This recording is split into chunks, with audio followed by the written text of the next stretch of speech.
pandemya na tayo po ay i-contain sa isang lugar, no? In fact, ngayong taon o since last year, mas dumami po ang ating gawain, no? Mas marami at malayo ang atin pong narating, no? Pagdating po sa gawain na pinagkatiwala sa atin ng Panginoon.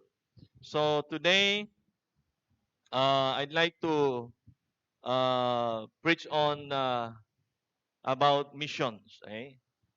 For the last time, okay? But every Sunday, it should be our mission Sunday, okay? So, habang umiikot si Pito, no, ushers, please help. You do pray about it, okay? And throughout the message, no, as the Lord may lead us, okay? As the Lord may uh, convince and convict us, as the Holy Spirit convicts us, no, sa atin pong mission emphasis month for the whole year of 2022, okay?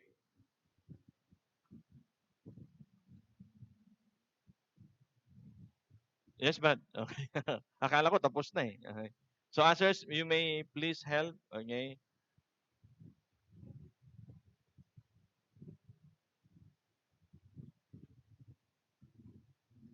Kung napansin niyo yung calendar natin last year, no, pina-hold natin yung ating missions commitment. No? But I thank the Lord na hindi po natin napabayaan yung ating ipinangako. Okay. Yung emphasis siguro we came lesser. Okay. But the Lord has been faithful how we had been committing ourselves, no, to help yung po mga higit ng nangangailangan sa atin, lalo na po sa pagbabahagi, no, ng salita ng Panginoon sa mga mas nangangailangan. Hindi lamang ng gospel, no, kundi sa mga mas nangangailangan, no, physical. Dahil po ang last year po natin, Brad, tulungan ng mga ushers, please make it quick, okay? Dito. Yung ating po mga less fortunate na mga kababayan na tinulungan, okay? Through your generosity, no? Through our church generosity, prayer, and commitment. Okay? So, today I'll be sharing about our attitude. Okay? Gaano kaimportante, gaano kahalaga, at bakit kailangan nating i-develop, okay, ang atin pong attitude towards missions. Okay? Hindi po ito personal mission, ha? Okay. So pinag-usapan natin ay ang mission po natin sa pagpapalaganap ng gospel. Okay. So thank you, ushers. So my attitude in missions giving. Now may lagi po nating may isip kaagad pag pinag-usapan natin ang missions giving, pumapasok sa isip natin kaagad yung pera. Okay? Am I right to say that? So, kaya kadalasan, no, so pag nag-preach na si pastor ng misyon, sasabihin natin, nako, kailangan ng pera ng church natin. Okay? Kailangan natin tulungan yung mga missionaries natin. Kailangan natin tulungan yung mga pastors po natin.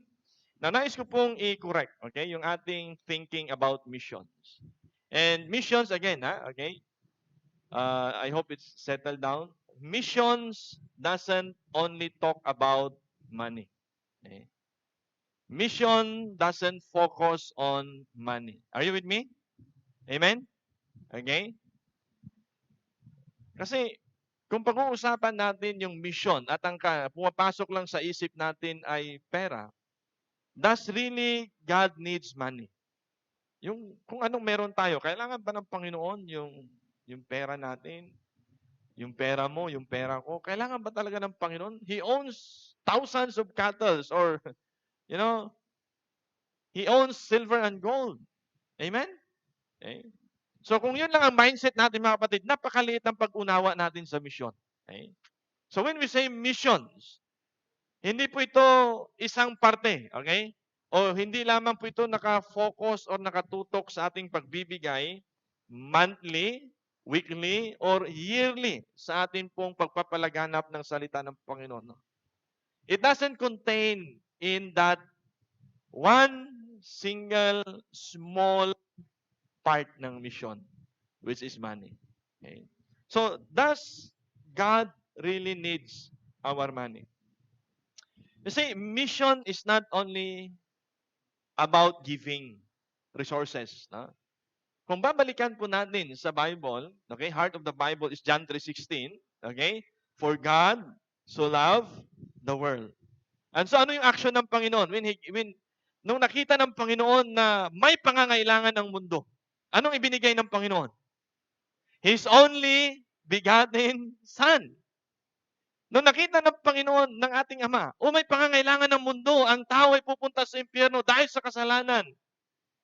Bibigyan ko sila ng silver and gold. Bibigyan ko sila ng magagarang tahanan, palasyo, mansyon. Bibigyan ko sila ng kung anong pisikal na pangangailangan nila. Hey, church, hindi po. So, nung nakita ng Panginoon na may pangangailangan ang tao, at ito ay ang kaligtasan, He sent His only Son to die on that cross. And that sends me a message that mission is about life. Mission is not about money. Mission is about life. At ito yung buhay na isuko sa Panginoon. Okay? Next slide, please. Okay? So, mission is about life. Now, sabihin mo sa katabi mo, mission is about life. Come on, yun. Mission is about life. And it is a life surrendered to God. Come on. Yan. Okay? So mga kapatid, no? Nung nakita ng ating Ama na may pangangailangan ang mundo, ang tao, tayo, nung may pangangailangan tayo, hindi niya tayo tinambakan ng sangkatutak na yaman, kundi ibinigay niya ang kanyang bugtong na anak upang mamatay sa krus ng Kalbaryo at tayo ay magkaroon ng buhay na walang hanggan. Kaya ngayong umaga, please settle this. When we talk about mission, it talks about life. At ngayong umaga, when we talk about mission, it's about your life and my life. Sapagkat kung ang buhay natin, mga kapatid, ay suko na natin sa Panginoon, anumang bagay na meron tayo, kaya nating isuko sa Diyos. Amen? Yung pangarap natin, kaya nating isuko sa Panginoon. Yung resources natin, kaya nating isuko sa Panginoon. Why? Because if we think, if we internalize that mission is about life, then anumang bagay na nasa buhay natin ay sakop ng pagmimisyon. Are you with me? Eh? Yung career mo, mission. Yung pag-aaral mo ay pagmimisyon. Ang pagkakaroon mo ng pamilya na ay isang misyon. Okay? Because life or mission is about life. Okay? Nais kong dalhin ang ating atensyon, okay, sa 2 Corinthians chapter 9. We will be reading verse after verse. Okay? Basahin po natin responsibly. Okay? Please cooperate. Okay? There is no need for me. I use NIV version. Okay? Just for today. Okay? And I really appreciate yung pagkasulat dito. Na very clear. No? There is no need for me to write to you about this service to the Lord's people. Second.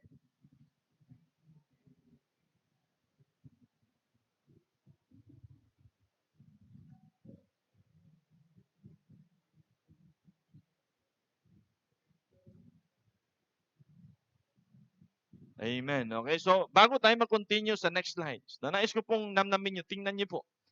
Kasi ang Christian sa Corinto, lagi nating napupulaan. In fact, mas lamang ang kaisipan ng marami na talagang matitigas ang ulo, okay, ng mga Kristiyano na nasa Corinto. But at this point of time, isang commendation, no, doon sa sulat ni Paul, ang kanyang sinabi sa kanila, you know what, sabi niya, wow, okay, your eagerness to help and have been boasting about it to the Macedonians. So mayroon po silang desire na tumulong sa gawain. In verse 3, but I am sending the brothers in order that our boastings about you in this matter should not prove hollow, but that you may be ready as I said you would be. 4. Ready? Verse 4.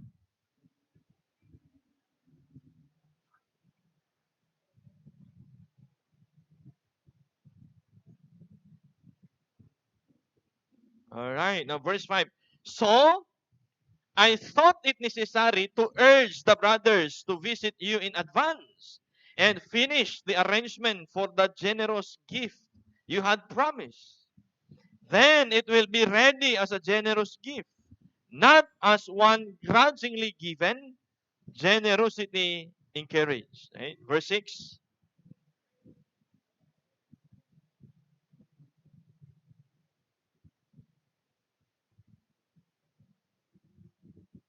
All right. In verse 7, each of you should give what you have decided in your heart to give, not reluctantly or under compulsion, for God loves a cheerful giver. So,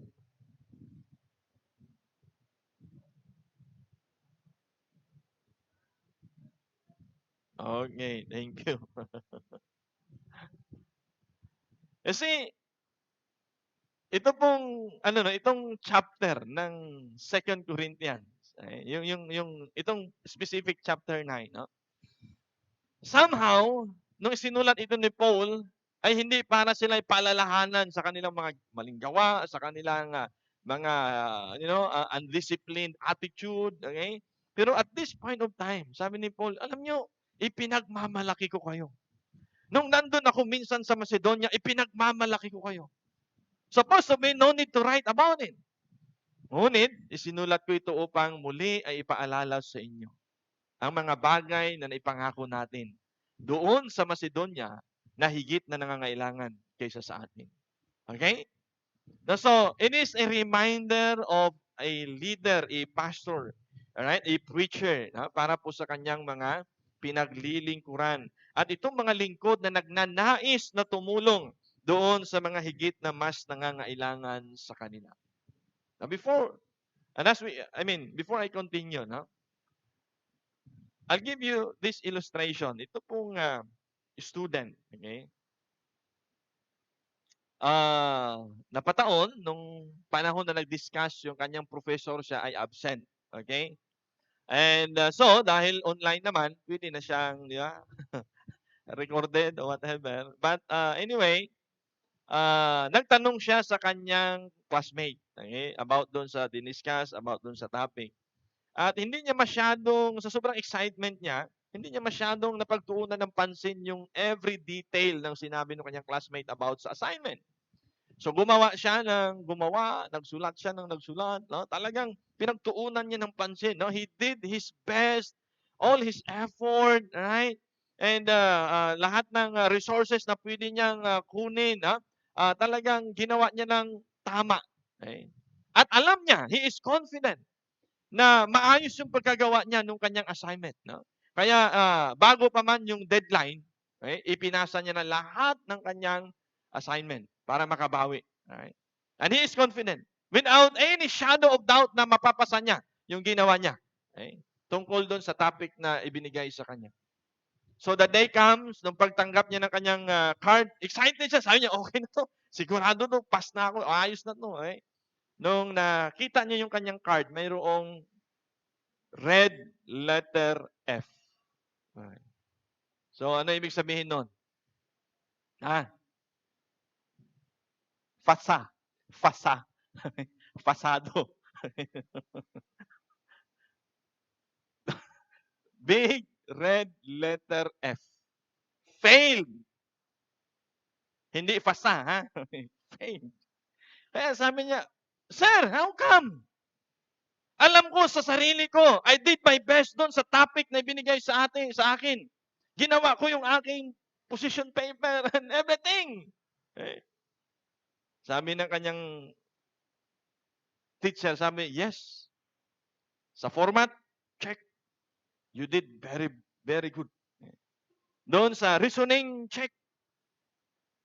Doon sa logic and everything, check. Pass, pass, pass. Well, in fact, ikaw ang pinakamagaling na gumawa ng assignment sa classroom natin. Nagtaka siya. Ba't ako na-fail? Ang sabi ng kanyang teacher, kasi hindi yun yung topic na dapat mong i-research. Kaya ka failed. Okay? You know what, mga kabanid? Sa buhay na ito, this is but journey katulad ng mga estudyante na isang araw mayroong huhukom sa atin, isang araw titingnan yung ating ginawa, tama ba? Kasi baka nung nandito tayo sa lupa, ang dami nating ginawa, ang dami nating pinagpaguran, yun pala hindi ang assignment. Hindi yung instruction na dapat nating gawin. Are you with me? Masasayang yung effort mo, masasayang yung research mo, masasayang yung lahat ng mga pinagpaguran mo. Why? Sapagkat mali ang ginawa mo, ang paraan. Na akala natin naging, faithful naman ako. So sana mapatid, hindi mali ang topic na i-research natin or yung gawa na ating gagawin. From the very beginning, alam niyo, napakaganda ng plano ng Panginoon. Una, tayo ginawa niyang overseer doon sa creation. Tayo yung may authority sa lahat ng nilikha ng Panginoon. You see, tayo yung talagang master ng lahat ng creation ng Lord. But it's been corrupted because of sin. And whose decision was that? Us. Yung marriage has been good. Yung design ng Panginoon. Kaya nga nakita niya yung tao. Sabi, it is not good for a man to be alone. Marriage has been designed very good, but it's been corrupted. Right? So, lahat ng bagay, no, doon sa creation, at yung purpose ng Panginoon, bakit niya tayo nilikha? Napakaganda. But because of us, and that is because of our sin, it's been corrupted. Alam niyo, ang plano ng Lord sa atin is to bless us wonderfully and bountifully. Layo ng Diyos na ang ating pangangailangan ay punan. Layo ng Diyos na tayo bilang anak niya ay nasa maayos na kalagayan. But because of our sin, it's been corrupted. That very good plan. Why? Kasi mas ninanais nating gawin at sundin ang kung anong nais natin at gusto nating gawin at hindi tayo naglilin o umaasa o nakadepende sa Kanya. Kaya ngayong umaga, okay, pagdating sa pagmimisyon, okay, sa ating pag-alay ng ating buhay at ng kung anumang bagay na meron tayo, in particular sa atin pong mission of faith promise giving, I want to encourage us and I want you to watch your attitude, my attitude in missions giving. So that is our topic. Number 1, ano yung dapat maging attitude ko pagdating sa missions giving? Well, Pastor, sabi mo kanina, mission is about life. Yes. Okay. Na kapag ang buhay natin ay suko sa Panginoon, anumang bagay na pwedeng maging kasangkapan sa paglilingkod sa ating Panginoon ay magiging tama. Okay. Kaya lang, kung ito ay sa umpisa pa lamang, ay mali na sa ating mindset. Okay? Mali na sa ating pananaw. It will not work for you. Okay? Patulad nitong mga Christian sa Corinth. No? They have eagerness in giving. Okay? For I know your eagerness to do what? To help. Anong mayroon sila? Hindi pa po yung kung anong hawak nila eh. Hindi yung kung anong nakita nila. Hindi kung ano yung na-raise na nila. Hindi yung kung anong naipon nila. But, the church, yung pinakaunang bagay na ni-possess ng mga Christian na ito, yung unang bagay na kanilang niyakap ay yung eagerness. Maaring wala sila at that moment, but they are eager to help. Maaring wala silang alam kung saan nila kukunin, sinong magbibigay, paano nila i-raise yung pangailangan ng mga taga-Macedonia. Maaring wala pa silang trabaho ng panahong yun. Maaring wala pa yung ani nila. Maaring wala pa silang reserba na pwede nilang ibigay. But there was first an eagerness. You see, kaya lagi ko pong sinasabi, it doesn't have to have many. It doesn't have to have much to help. Ang kailangan natin, eagerness. Na ikay makatulong. You see, their eagerness to help. And I have been boasting about you, about it to the Macedonians. Wow, laging kinukwento ni Paul. Alam mo, pag pumunta ako doon sa Macedonia, lagi kong sinasabi na gustong-gusto niyong tumulong. Gustong-gusto niyong tumulong. And there is this excitement, eagerness to help. So kung nais po nating maging part ng pagmimisyon, mga kapatid, huwag mong tingnan kung anong meron ka sa kamay mo. Huwag mong tingnan kung anong meron ka ngayon sa buhay mo.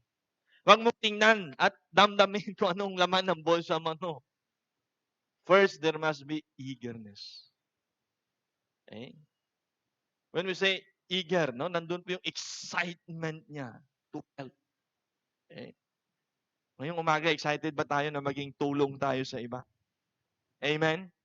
Not only physically, no, but maging tulong tayo para ang kanilang kaluluwa ay maliligtas at makilala sa Panginoon. Okay? In Galatians chapter 2, in verse 10, only, they ask us to remember the poor. You see, this is Paul saying, no? The very thing I was eager to do. Okay. Isa lang, sabi niya, ito lang naman ang hiningi nila sa atin. Alin? Sinong humingi nito? Sinong nagsabi? Ang mga disciple.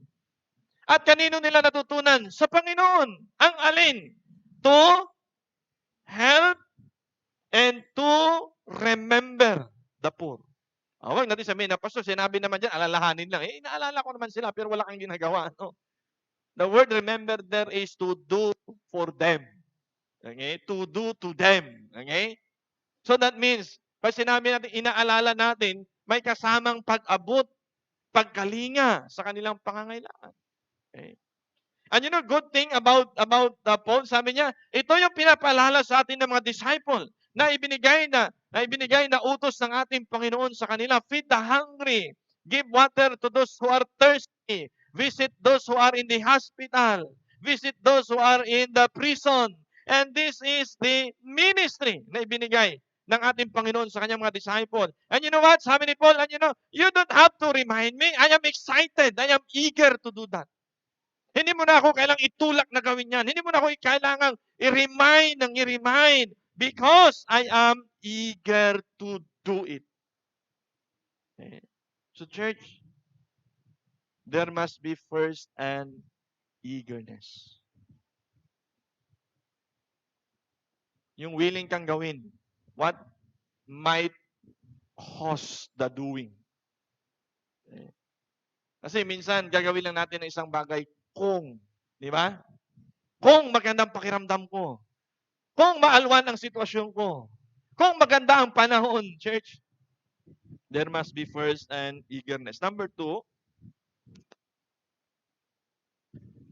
be intentional in giving. Hindi yung kay sara-sara. Okay? Alam niyo yung awit na yan? Oh, kung hindi na alam ng mga talubata, itanong nyo kay Deacon Romy, itanong nyo kay Deacon Saldi, kay Tatay Tatay Friend. Ano yung awit na kay sara-sara? Ano ibig sabihin nun? Whatever will be, will be. Yun ba yun? Di ba? Whatever will, kung ano lang. Kung anong dadatnan. Walang plano. Eh? Yung bang walang motivation, no? Nakikilos o hindi, no? Magbibigay o tutulong o hindi. Walang ganun. Wala siyang ganung plano. So, our attitude as Christian, we should be intentional. Dapat mayroon kang clear purpose as to why should I give? Why should I commit? Ba't kailangan ko mag-commit sa missions giving natin? Whatever, kung ano lang meron. Kung wala, edi wala. You have to be intentional. Kaya ho tayo mayroong faith promise giving na nilalagay natin dyan, monthly, ito yung commitment ko. Kasi you have to work for it. Wag sana tayo magbigay ng commitment ko 500 a month. Pero kung dadating, kung meron o wala, be intentional. Amen? Are you with me? Okay? That means you have to work for it. You have to sacrifice. Pag-iipunan mo. Okay?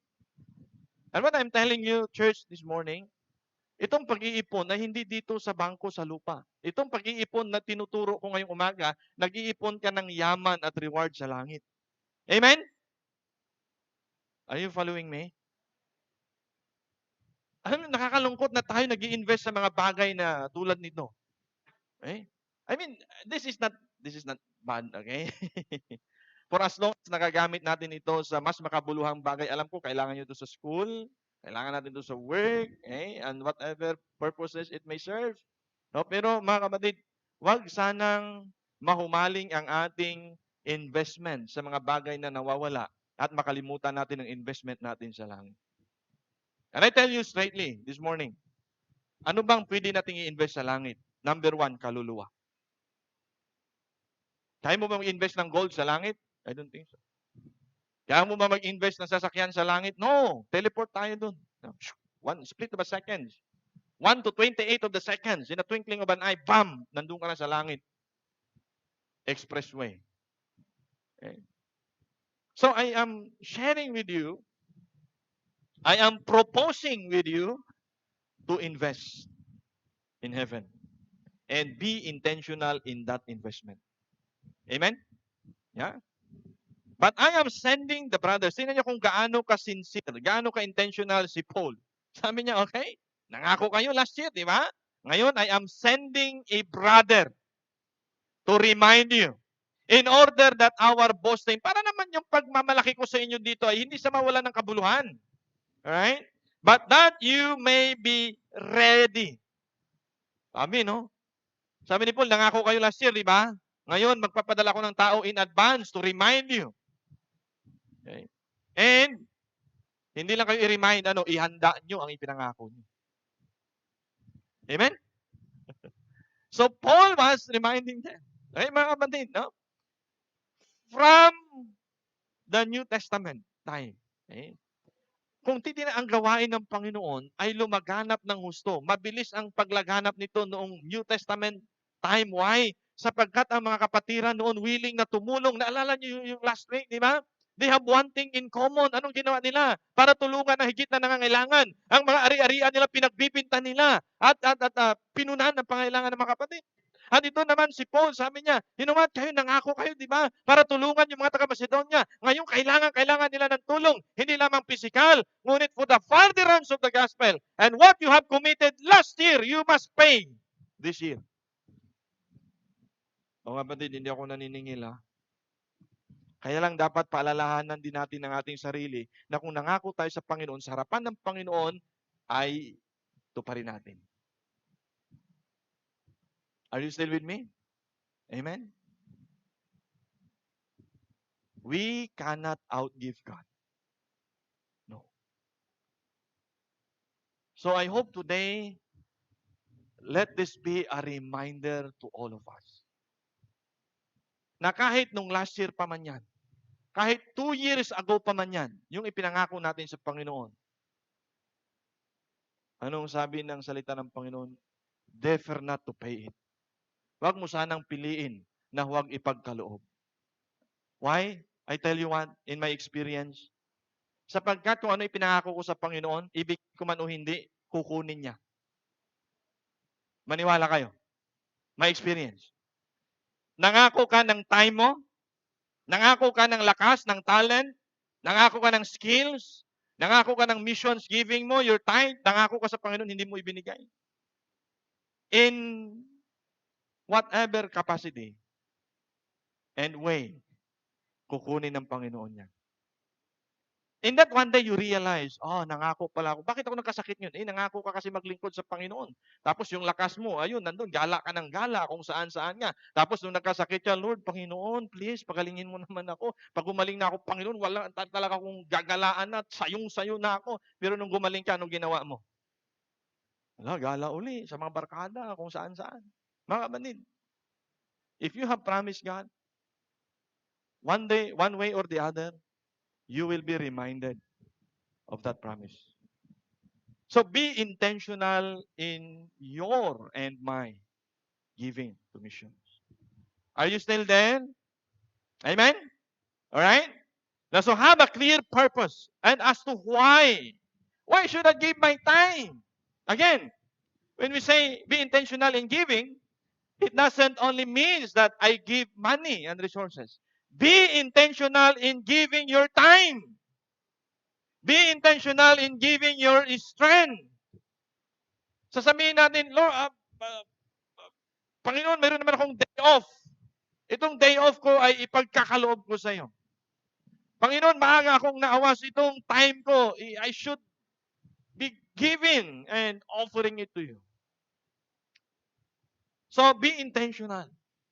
Kaya nga, mga kapatid, no, lagi kong sinasabi, sana hindi yung sabihin natin, kapag ka may time na ako, kapag ka available ako, you have to have your commitment. Okay? Have a clear purpose as, why should I give my time? Why should I give my strength? Why should I give my talent? In verse 5, tinan nyo, in verse 5. So, I thought it necessary to urge the brothers to visit you in advance. You see, Paul was so intentional. Sabi niya, okay mga kapatid, baka nagbibiro lang kayo nung sinabi niyo nung last year na tutulungan natin itong mga taga-Macedonia. Baka kayo ay nabigla lang dahil you are emotionally driven, dahil kayo ay happy, o dahil kayo naawa and you were driven to help these people. You are driven to help these Christians out there. But, let me tell you, let me remind you, this year, I urge you, the brothers to visit you in advance, and ano yung purpose ni Paul? And finish the arrangement. You see? Wow. How intentional was that? Amen? So, hindi siya nagbibiro, no? Kaya, siguro, sabi ko nga, no, habang binabasa ko to, I was actually struck, okay? And sabi ko, parang mayroon akong pagkukulang pala. Kahit nagpandemya last year, we should be reminded. Okay? I try to understand yung situation natin, yung challenge natin last year. But what we have committed to God, we should fulfill.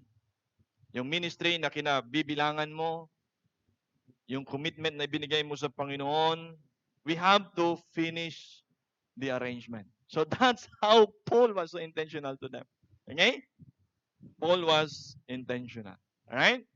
Now, thirdly, be bountiful in giving. Okay? Again? Right? Though itong reminders ni Paul was really, literally, and practically referring to what they have committed to support the needs of the Macedonian Christian. Sabi ni Paul, remember this. Right? Remember this.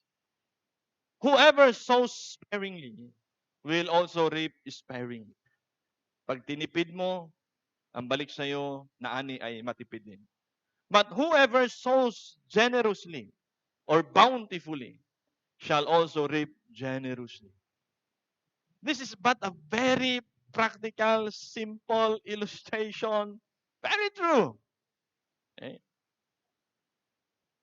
Alam ko marami sa atin ngayon ay mga plantito at mga plantitas. O, di ba? Okay. The more na the more na nagtanim ka, the more yung maibibenta mo. Okay? Yung aming likod bahay, I'm very I'm very happy, no? Yung aming mga kapitbahay doon, no? Yung mga lupa na bakante doon, pinagtutulakan na lang nila sa akin, ibigay niyo na yung kay pastor, tatamnan niya ni pastor. Kasi yung likod bahay namin doon, I think 400 square meter. Doon sa yung homeowners, no? Sila sige, sabihin niyo kay pastor, tatamnan ni pastor yan. Oo nga, talagang doon ako nahuhumaling sa pagtatanim. And last time, I learned my lesson nung nandito pa kami sa Maitim, nagre-rent, no? Na isang season, nagtanim ako puro pichay. Ang dami. Hindi ko maubos. Yung iba nagpait na kasi hindi maubos, no? O pinamigay ko sa mga kapitbahay, no? Then, one season, tanim ako ng kamatis. Ang dami din, no? Pinagbibinta ko sa kapitbahay, no? Organic, no? And so, when I learned my lesson, pagdating dito, nung nakalipat kami, pautay-utay yung tanim ko, okay? 5 puno muna ng kamatis, 5 sili, kaunting pichay, di ba? So kaya no, tuloy-tuloy yung ani, no? Tuloy-tuloy. So, I learned my lesson then, no? Pag maraming tinanim mo, very practical. Pag maraming tinanim mo, maraming babalik sa iyo, di ba? Kaya naman ngayon, said na. Okay? Kasi tatatlo, 4 na puno ng kamatis yung namumunga kaninang umaga. Ang aga-aga ni Ma'am Miss, saka yung mga kapitbahay namin nandun. Nakatingin na lang ako dun sa pinto, sabi ko, wala na. Ay, wala na. Pero hindi ako nalulungkot na wala na, no? Hindi, masaya ako dahil yun yung purpose ko doon. Sabi ko, sana maging fellowship area ito ng aming mga kapitbahay. Eh, Sana dito tatambay kami isang hapon nagkakape, nagkukwentuhan patungkol sa buhay-buhay nila. At ako'y makikinig na lamang. Bakit buhay-buhay nila? Ang dami ho nilang may kwento. Bakit? Puro mga senior ang aming kapitbahay halos. Mga senior. Kaya kapag ka nandun ako, sabi ko, opo, o nga po. Siya nga po, opo. Makikinig na lang ako. Di ba? Oh. Well, practical, literal. When we help sparingly, when we sow sparingly, we reap but sparingly. And so, anong gusto natin? Human as we are. We want blessing, right? Amen? Human as we are, we want blessing so we can bless others. Right? And so, I pray that, let us sow bountifully. Okay? Let us not be, yung matipid. Okay? As we help others, let us help bountifully. As we give strength, as we offer our strength to God, let's give it bountifully. As we offer our talent, let's give our talent bountifully. As we give our time, church, huwag natin tipirin yung time natin sa paglilingkod sa Panginoon. Why? He is the giver of time. Amen? Sabihin natin na suko ng ating buhay sa ating Panginoon. Well, dapat lang kasi siya naman ang nabigay sa atin ng ating buhay. So I thought it necessary to urge the brothers, tinan niyo ho, in verse 5, to continue, for a generous gift you had promised. Wow. Galing, ano? Sabi ko nga, ang galing ni Paul pag-remind sa kanila. No? Sabi, alam niyo, talagang ang aking pagmamalaki sa inyo dito sa mga Christian sa Macedonia, mga kapatid, no? Na kayo ay talagang very generous. Okay? And that generous gift you had promised, then it will be ready as a generous gift. Napansin niyo po? Inulit ni Paul. Sabi, yung ipinangako nyo na bulto-bultong blessing. Okay? Yung ipinangako nyo na talagang blessing na blessing pag dumating sa amin. You have to give it as a generous gift. Anong ibig sabihin niyan? Kung ano yung ipinangako mo, punto por punto, yun ang ibigay mo. No more, no less. Be generous. Amen? Huwag tipirin. Okay?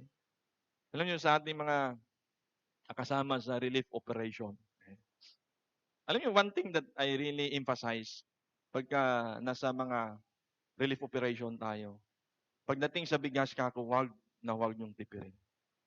Ayoko nang mamigay ng bigas na halos hindi, ayaw mo nga kainin tapos ipamigay mo. Alam yan ng ating mga volunteers. Yeah. You have to give them dignity. Amen? As we help. Right? As what it is promised. So you give. Huwag tipirin. Amen? Okay? So church, I thank the Lord for these reminders, no? Of us to become generous. Okay? In giving. Why? Because I think you are very familiar with this. When Anne Frank said, no one has ever become poor by giving. No one. This is true. Why? Ano yung philosophy ng Bible?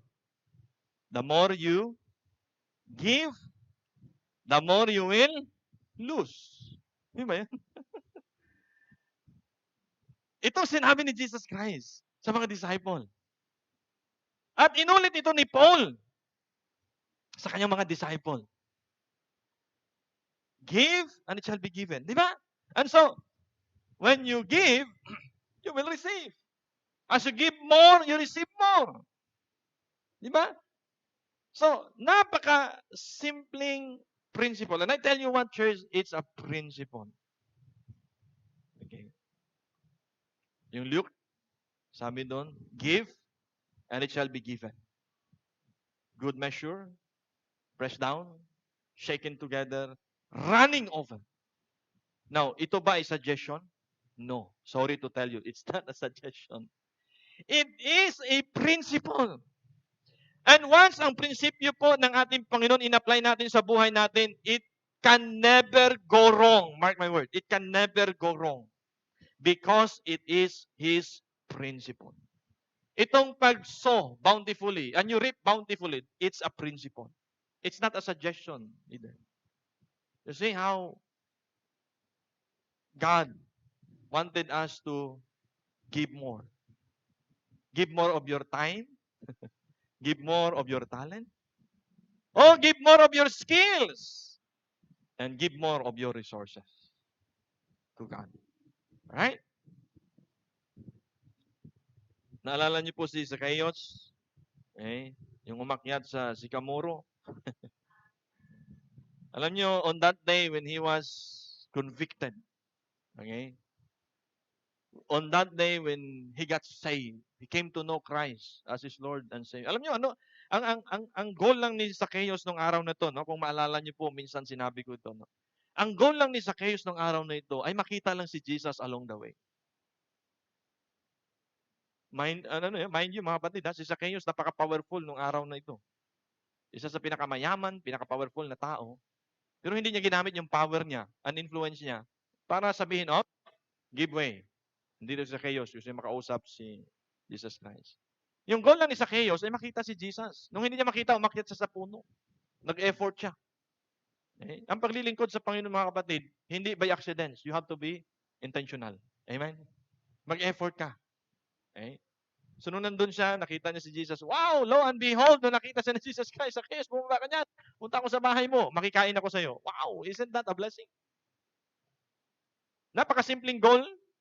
Dreams niya, makita niya lang si Jesus. And lo and behold, dahil nag-effort siya, dahil nagsumikap siya, na talagang makita niya si Jesus Christ, nakikain si Jesus sa kanyang bahay. And you know what happened in that day? Sabi ni Zacchaeus, then Zacchaeus stood and said to the Lord, Look, Lord, I give half of my goods to the poor. And if I have taken anything from anyone by false accusation, I restore them 4 times. You see the conviction that he has on that day. Nung nasumpungan niyang Panginoon sa buhay niya, mga kapatid, there was a total change in his life. There was a change from within, pure. Okay? But my point is, when a person came to know Christ as his Lord and Lord and personal Savior, ang isang tao nagiging generous. Amen? Are you with me? Para ika niya, sabi ni David, no? He's like a tree planted by the rivers of water. Okay? That give his fruit in his seasons. And his leaf shall not wither. Di ba? So, a Christian as our attitude when it comes to giving and helping, we should be generous. Okay? Mga kapatid, kasi pag tumutulong tayo o nagmi-mission tayo, huwag niyong tingnan lamang kung sino yung taong tinutulungan natin. You have to think kung kanino mo ba ginagawa ito. Kanino ko ba ginagawa ito? And di ba sabi ng Panginoon, kagaya ng ito'y ginagawa niyo sa mga masigit na nangailangan, ay siya niyong ginagawa sa akin. Di ba? No? Last Sunday, no, we talked about our prison ministry. And we prayed about it. Marami pong pinagdaanan yung mga kakusa natin. Hanggang sa office of the governor para lang mapayagan na mag-preach again, no? Kasi bakit? Nagiging mabunga, no, yung ating prison ministry, the restoration ministry. And I was just reminded how Jesus said, okay, when I was in prison, you visited me. Because yung ginagawa natin sa kapwa natin, okay, ang motivation natin dapat ay hindi kung kanino natin ito o kung sino yung recipient natin, kundi bakit natin ito ginagawa. The why behind what we do. Now, number 4 is be cheerful in giving. Okay? So again, in general, be cheerful in giving your time. Amen? Hindi ka napipilitan. No? Pag sinabing, oh, mayroon tayong prayer time, mayroon tayong fellowship, mayroon tayong lunch fellowship. Amen? Meron tayong Jericho March mamaya. Amen? Yeah? Be generous of your time. Be generous of your strength. Be generous of your skills. Kung meron tayong mga kabataan, meron tayong mga kapatiran na gustong matuto ng gitara, ng music, di ba? Music instrument, gustong umawit para sa Panginoon, be generous of your skills and talent.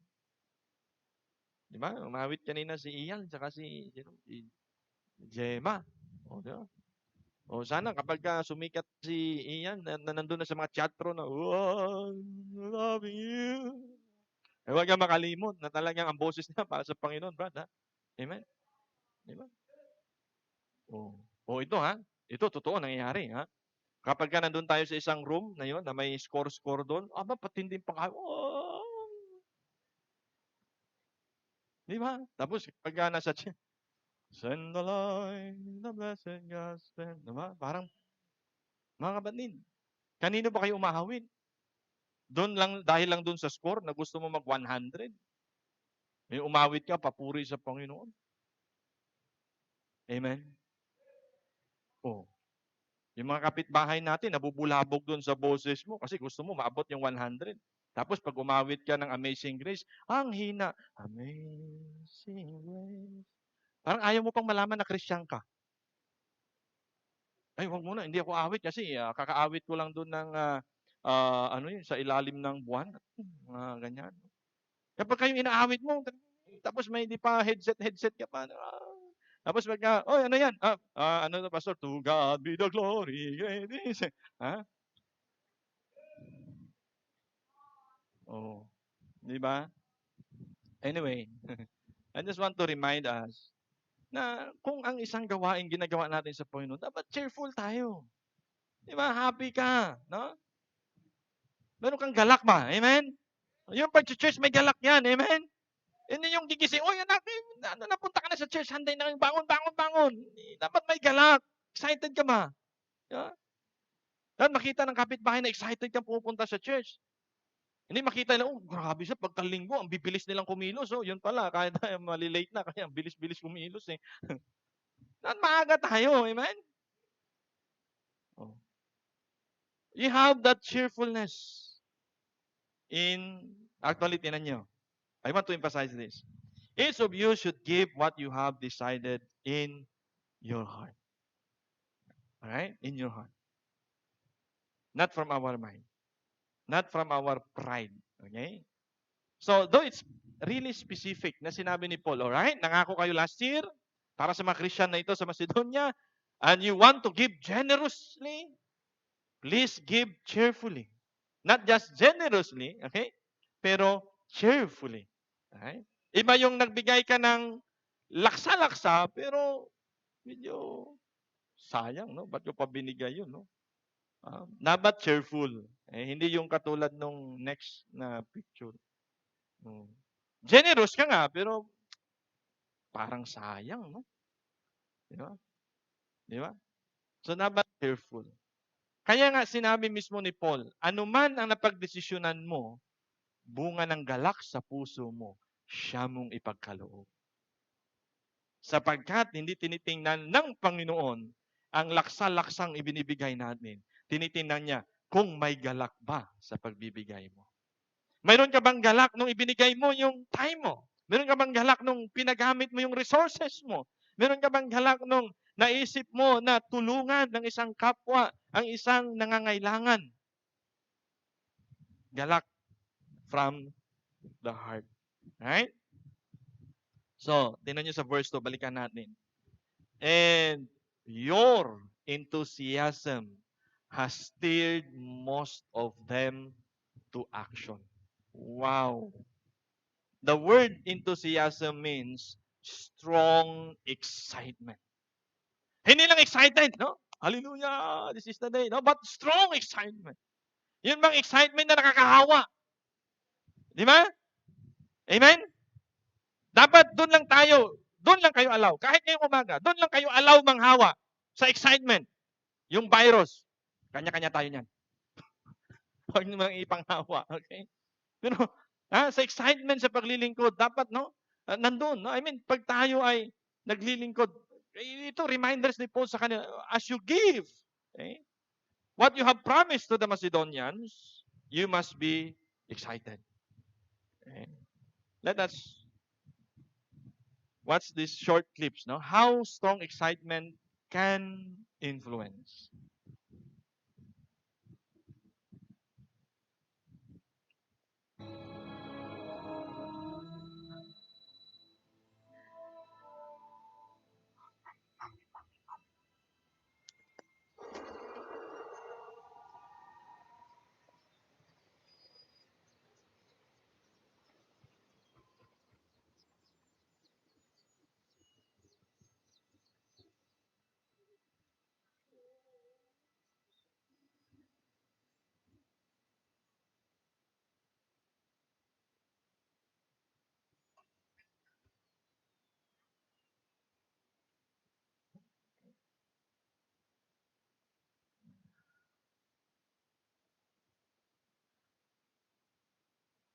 I think you better dance now.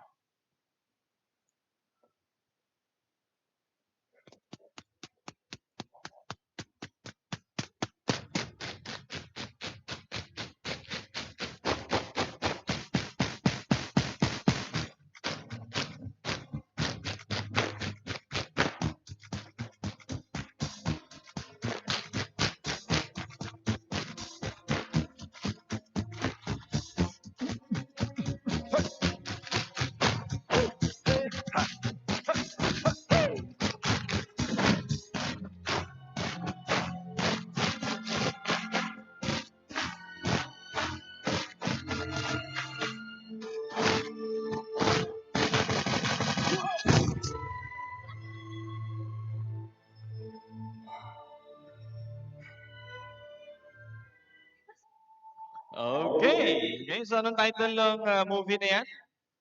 Happy Feet. Okay? I think you can start now. Okay? There was a total silence. Yeah? Parang walang kikilos. Walang tatayo. Maging yung chieftain nila. Hindi nagsalita. There was a total silence. Okay? And so mga banid, kapag ka walang kikilos, kapag ka walang uumpisa, kapag ka mayroong pangangailangan and nobody wants to heed the call for that need, why don't you stand? Start. Amen? And be excited. Because excitement or enthusiasm can influence. Kasi, yung buong kawan, okay? Hindi lang lahat ng kanilang uri, pati yung mga tao nakisaya. So, dapat ganun yung ipakita natin, no? As Christian, we can declare that really we are Christian. As a Christian, we can show that really we are a Christian. For we have that excitement when we serve God. Kung alam nyo, kung ang pag-church, yung pagmimisyon, yung pagbabahagi ng gospel, yung pag-mentor, yung pagdi-disciple, para sa iyo ay burden, mga kapatid, I feel so sorry. Why? You miss the essence of mentoring and disciple making and evangelism. Okay? Every Friday, meron tayong fellowship dito, no? And I encourage yung ating mga career people, no? Nung last Sunday, we have, I think, 6 na mga kapulisan natin, no, na nag-join sa atin. And 3 sa mga bagong lumaya natin, no, galing sa kulungan. You know how beautiful na makita mo yung dating nanghahabol at hinahabol ay nagfe-fellowship para sa Panginoon. Amen? Yeah? And yes, why we have to spend time hanggang gabi, no? Minsan, 12:00, 1:00, 2:00 na kami umuwi in our mentoring.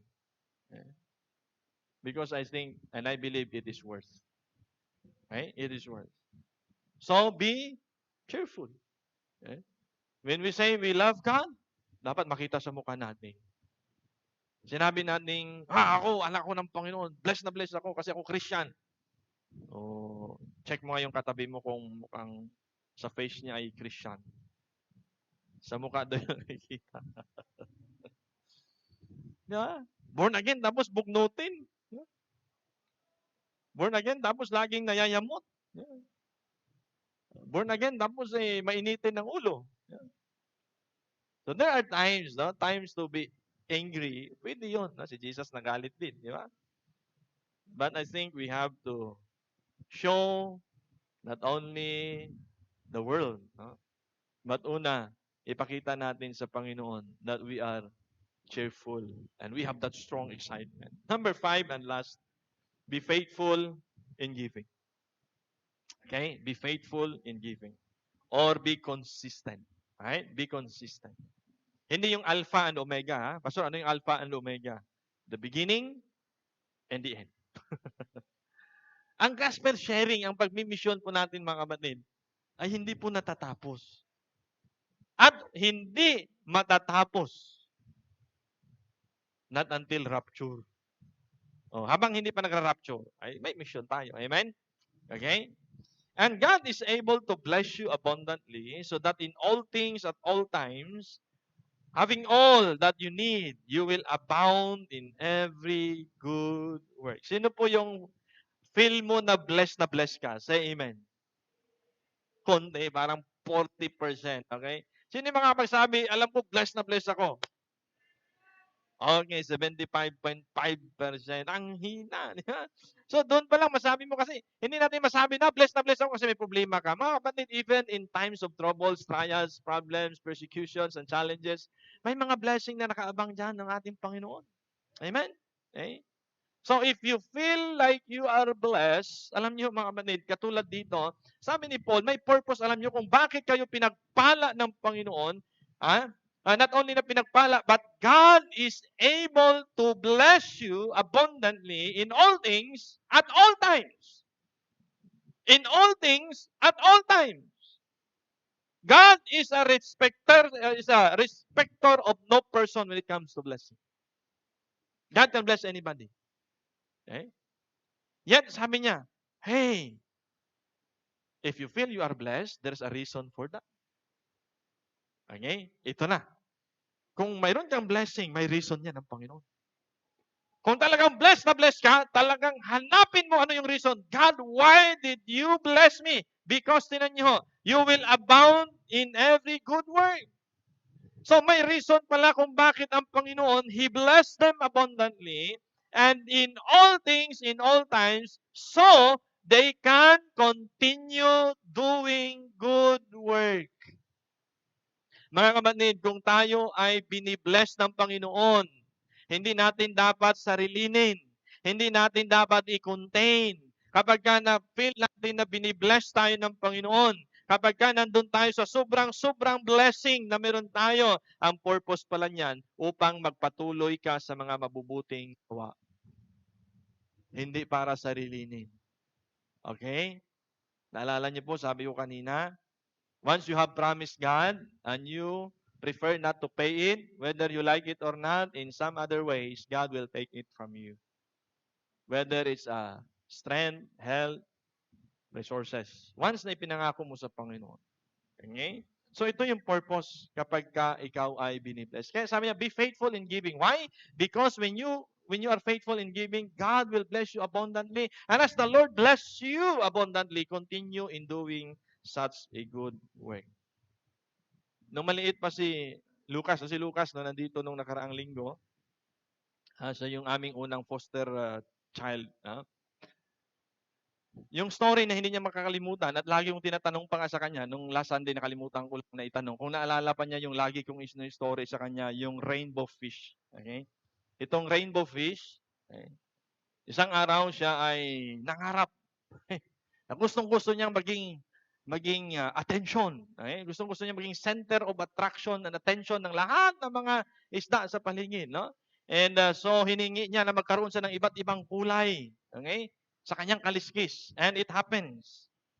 Pero nung ito ay nangyari sa kanya, Nung lumapit yung mga kaibigan niya at humingi ng isa lang, pahingi naman ng isang kulay lang, isang kulay lang. Naging madamot siya. Okay? So yung kanyang mga kaibigan, unti-unting nawawala. Unti-unting nawawala. Hanggang isang araw, okay, he tries to show off. Oh, andito na ako. Andito na yung maraming kaliskis ko. And he has no one to show off. Wala na yung mga kaibigan niya. So what's the use of having all this? Wala naman nakaka-appreciate. Are you following me? Eh kung binigyan niya isa-isang kaliskis, hindi na-appreciate na, thank you, thank you, thank you. Which he did later. Nung na-realize niya na, okay, ang gaganda nga naman ng suot ko. Ang gaganda ng ari-arian ko. Ang dami kong ganito, ganyan. Wala naman akong kaibigan.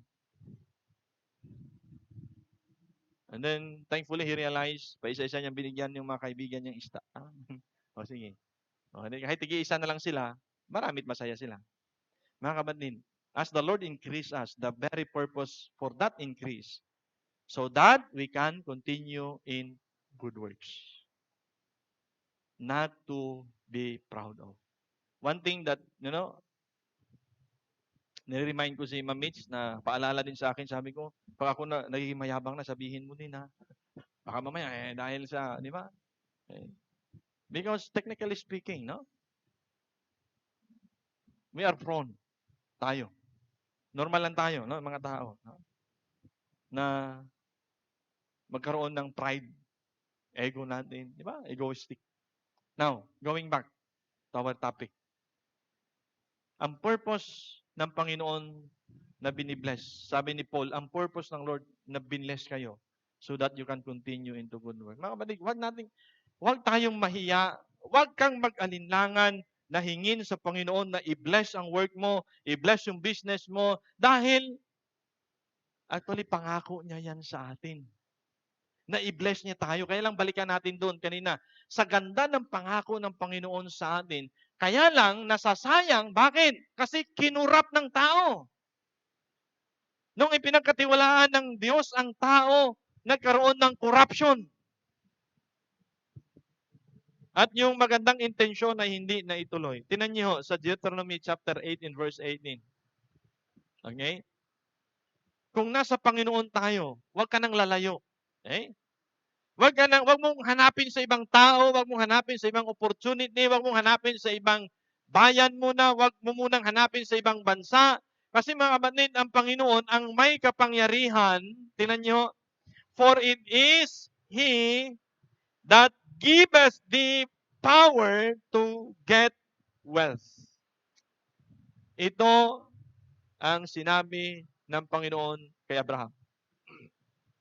It is God na nagbigay sa iyo ng kapangyarihan upang magkaroon ka ng yaman. The word riches or yaman, it is not evil in itself. It is good. It is good to have power because you will influence more people. It is good to have wealth because you can help as many people as you want. Pero anong nangyayari? It has been corrupted. Power has been corrupted because of greed. Resources, money has been corrupted. Money in itself again is not bad. It is good. Pag ang pera, paano mo sila tulungan ng mga nangangailangan? But it is the love of money that leads a person to become evil. You see, mga kapatid, ngayon pa lamang itatak natin sa isip natin, mga kabataan, kayo nag-aaral, na may pangarap po sa buhay. Okay? Don't be just a mean man. Okay? You do something that which is great. Okay? And aim or i-goal mo na magkaroon ka ng power to influence for good. I-aim mo na magkaroon ka ng magandang business. Hindi para take advantage, but rather so that you can help more people as you want. Alright? So the blessings in giving, for our conclusion, ano ba ang blessings? Kapag ako ay naging matapat sa aking pagbibigay, okay, ng aking panahon. Kung ako ay naging matapat sa pagbibigay ng talent ko. Kung ako ay magiging matapat sa pagbibigay ng lakas ko. Kung ako ay magiging matapat sa pagbibigay ng aking resources or faith promise giving, ano yung blessing? As it is written, tinan niyo, they have freely scattered their gift to the poor. Their righteousness endures forever. Anong blessing? Their righteousness. That means their testimony, their example. Hindi ba totoo? Na ang kanilang pagtulong sa higit na mas nangangailangan, yung pagkalinga nila sa mga taga-Macedonian people, anong sabi ni Paul? Forever it will be remembered. Forever it will be an example. Forever it is recorded in heaven. And it is true. Hanggang sa ngayon pinag-uusapan natin. At hanggang mayroong humanity at mayroong salita ng Panginoon, their righteousness will be talked forever. Classic example. Ngayon, pinag-usapan natin ang magandang ginawa nila. Mga kapatid, God is not unrighteous to forget your labor. God is not unrighteous to forget your commitment na ibinigay mo. At God is not unrighteous to reward yung time, yung talent na ibinigay mo at dinedicate mo sa Kanya. Now, He who supplies seed to the sower and bread for food will also supply and increase your store of seed and will enlarge the harvest of your righteousness. Sino yung magsusupply? He. Sino yan? Anong sabi ni Paul? But my God shall supply. Kasi, there are times na, kaya maliit ang pangarap natin kasi ang ating pong supply na nakikita, yung boss lang natin. Ang supply na nakikita natin, yung company lang natin. Yung supply na nakikita natin, yung business lang natin. Mga kapatid, don't forget that God is our supplier. Kaya sabi ni Paul, hey, whatever needs ninyo mga taga-Philippi, ano kailangan nyo sa mga Macedonia? My God shall supply all your needs. And that is not according to his company. That is not according to his business. That is not according to the GDP of a country. It is according to his riches in glory in Christ Jesus. Are you following me, mga manhin? Kaya, bakit maliit yung ating pananaw, ang pangarap natin pagdating sa paglilingkod sa Panginoon? Napakaliit ng pangarap natin pagdating sa pag-offer ng strength, ng ating resources, ng ating talent. Kasi sa tingin natin, maliit ang pinag-opera natin. It is God. Sabi niya, He who supplies seed. Nakita nyo? Sa Kanya nanggagaling. Wala tayong puno kung walang seed. Right? Walang kung anong bagay dyan sa paligid natin kung walang seed.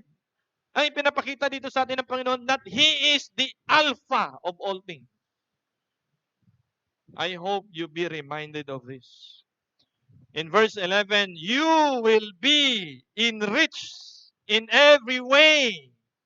Church, again, huwag nating isandal lamang sa ating kumpanya at negosyo ang pagpapala. Ang Diyos ang nagpapala ng lahat ng bagay. Maging matapat ka lang. Kaya in the end, sabi ni Paul, you know what? God is able to make blessings abound toward you. God is able to enrich your business, enrich your company, if ibigay nyo na ipangako nyo last year. Di ba? I-fulfill nyo kung ano yung naipangako nyo na talent. Tuparin mo kung ano ang ipinangako mong oras. Maging matapat ka sa naipangako mo sa Panginoon. So that, tinan nyo again, my purpose. Why God? Now first, I want to establish this. That God is able to make blessings abound towards us. He is able. Second, my purpose. Why He is blessing us? So that you can be generous in or on every occasion. Wow. Kaya, pag natutunan natin yung principle na sinasabi ni James, tinan niyo ano sabi ni James? James said, you have not because you ask not. It is still a principle. Okay? Now, you ask and you have not because you ask only for yourself. Are you following me? So kung meron tayong pangarap para sa gawain ng Panginoon, kung meron tayong pangarap na gustong gawin, mga kapatid, please, less to think, less to consider yung para sa sarili natin. In that way, makikita natin yung provision ng Panginoon in a massive way. And in that way, makikita natin, and we will be amazed how God will use you and bless you so that you can bless others. You see, God will enrich you in every way. So, you can be generous on every occasion. Pero kapag yung purpose ng blessing ng Lord ay hindi mo ginagawa, huwag mo nang asahan that God will enrich you. Don't ever think. Because God knows what's in your heart. Amen? So you see, kung mayroon kang gagawin at mayroon kang hihingin sa Panginoon, you have to clear your mind. What's the purpose behind this? Gusto ko bang i-bless ng Lord yung business ko so that laki ako, yayaman ako? Or Lord, please bless me, my company, my business, so I can bless others who are in need. And mind you, please take note mga kapatid, huwag mong antayin na nandun ka na sa rurok ng tagumpay bago mo tuparin ng iyong pangako. As the day pass by, ano man ipinangako mo sa Panginoon, tuparin mo. Amen? Today, yung Jericho March natin, we'll be praying for that piece of land. 6,000 square meter. Alam niyo, hiningi ko sa Panginoon noon, 200 square meter lang. That was 2006 or 2007. And sabi ko, 200, okay na Panginoon. Maybe 60 people can accommodate. And then later, sabi ko, kailangan natin ng parking, ano? Siguro mga 500, okay na yan. And then lumalaki tayo, dumadami gawain natin. Okay na yung 1,000, Lord. Hindi pa rin pala tayo kasya sa 1,000 square meter. And God is about to drop 6,000 square meter in our hand. He is just about to drop it in our hand. And I want us all to pray for that place today. Amen. God has already provided the money. We did not even raise it from our church. Just one couple who gave that money. Alam niyo kung paano niya binigay yung pera? As a thanksgiving. Sabi Pastor, we want to thank God for His faithfulness. So this is His expression of thanksgiving. 6,000 square meter. Amen? Kasi, is God able to enrich us? He is. If He knows what's the purpose in your heart. And that you can be what? Generous. Be generous. Amen? Do not withhold blessing to whom it is due. Just be generous. Right? This service that you perform is not only supplying the needs of the Lord's people. Tingnan nyo, ha? Pag tinupad nyo ang pangako nyo sa mga taga-Macedonia, hindi nyo lang tinupad ang hinihingi sa inyo. Okay? But is also overflowing in many expressions of thanks to God. Kasi pag yung missions commitment natin, pag tinupad natin yan mga kapatid, hindi lang yung mga tao na beneficiary niyan. At pinangakuan natin ang magiging masaya. There will be what? There will be many expressions of thanks to God. Wow! People from different places na magiging bunga ng ating pagkukumit sa misyon ay magiging masaya at magbigay ng pasasalamat sa Diyos. Kung hindi man nila tayo mapasalamatan ng personal, so be it. Let it be. Kita ng Diyos ang ginawa natin. Amen? And because of this, tinan niyo, because of the service by which you have proved yourself. Dahil sa inyong mga ginagawa, dahil sa pag-feeding program ninyo, mga bata, dahil sa pagtuturo nyo sa Good News Class, dahil sa pagtuturo nyo sa ating tutorial class, dahil sa pagmimisyon doon sa ating mga kapulisan, sa ating mga nasa prison, dahil sa pagmimisyon natin sa iba't ibang outreach natin mga kapatid, others will praise God for the obedience of us, of ours. You see? Nais kong pahintulutan na marami ang magpasalamat sa Diyos. Pahintulutan natin na marami ang magpupuri sa Panginoon dahil sa ating pagtupad sa ipinangako natin sa Panginoon.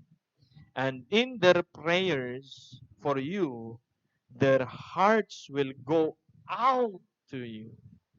Amen? Wow. Okay? So, again, let us not forget what we have committed and our attitude towards giving. When we say giving or missions, it is not only about money. It's about life. Yung mga pastors natin na nandyan, mga workers natin na nandyan, anong kanilang unang ibinigay? Buhay nila. We cannot demean it. Kung kahit tayo po yung pinakamalaking nagbibigay sa missions natin dito sa church, ang binigay nila buhay. Ako, mas gusto ko na lang magbigay na lang ng pera kaysa sa buhay ko, di ba? Mas madali yun. But thank God for their lives, their offering. And don't forget, ang testimony ni David, pagdating sa pagiging generous. Sabi niya, I have been young and now I'm old, yet I have not seen the righteous forsaken, nor his seed begging bread. Sa pagiging generous. Okay? Sabi ni Anne Frank pala, nobody becomes poor. And sabi ni David, yes, I have never seen the seed of the righteous begging bread. Why? Because a generous person will prosper. Whoever refreshes others will be refreshed. A generous person will what? Will go poor? No. But a generous person will prosper. I cannot share with you anumang technique sa pag-business, whatever. One thing I can assure you, gawin mo yung principle na itinuturo sa atin ng salita ng Diyos. And all others will be what? Enriched in all ways. Yan ang pangako. It's a principle from the very Word of God. I hope today our attitude will be right about mission. It is about life. Mission is about life. Nauna mong isuko sa Panginoon upang anuman ang meron ka, hindi ka mag-aalinlangan na isuko sa Kanya. Let us pray. Thank you, Father, sa umagang ito. Lord, we are indeed so blessed. Blessed in many ways, not just because of the material things na nakikita namin sa paligid namin, but because you had been using our church to bless other churches, bless other leaders, bless other pastors, and bless many lives na mas nangangailangan kaysa sa amin, Panginoon. Thank you for using us. And today, this month, and to the coming days or weeks, Panginoon, as we commit ourselves sa pagmimisyon, kasama po ang aming faith promise giving, we can commit na hindi namin pipiliing huwag tuparin, kundi kapag ka ipinangako namin, we will work on it and we will be faithful in fulfilling our promise in faith promise giving. Thank you in Jesus' name. Amen.